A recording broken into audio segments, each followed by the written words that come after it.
પોરબંદર મહાનગરપાલિકા દ્વારા શહેરના વિવિધ વિસ્તારોમાં કામગીરી હાથ ધરવામાં આવી હતી, જેમાં સ્ટ્રીટ લાઇટ રિપેરિંગ, સફાઈ, બાગ બગીચાની જાળવણી તેમજ વિવિધ જનકલ્યાણકારી યોજનાઓની કામગીરી કરાઈ હોવાનું મનપાએ જણાવ્યું છે।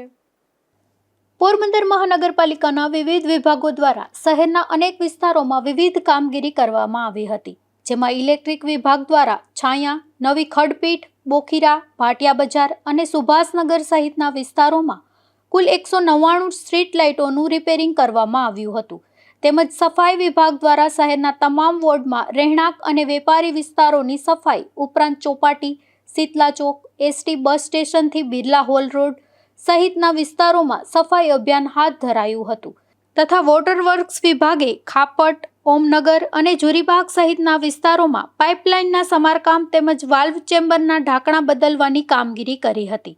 તો ગાર્ડન વિભાગ દ્વારા કમલાબાગ, રાણીબાગ અને અન્ય બગીચાઓની સફાઈ કરવામાં આવી હતી।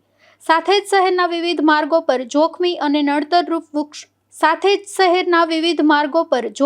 અને નડતરરૂપ વૃક્ષોની ડાળીઓનું ટ્રીમિંગ પણ કરવામાં આવ્યું હતું। નિપુલ પોપટ સાથે અશોક થાનકી, ગુજરાત ન્યૂઝ, પોરબંદર।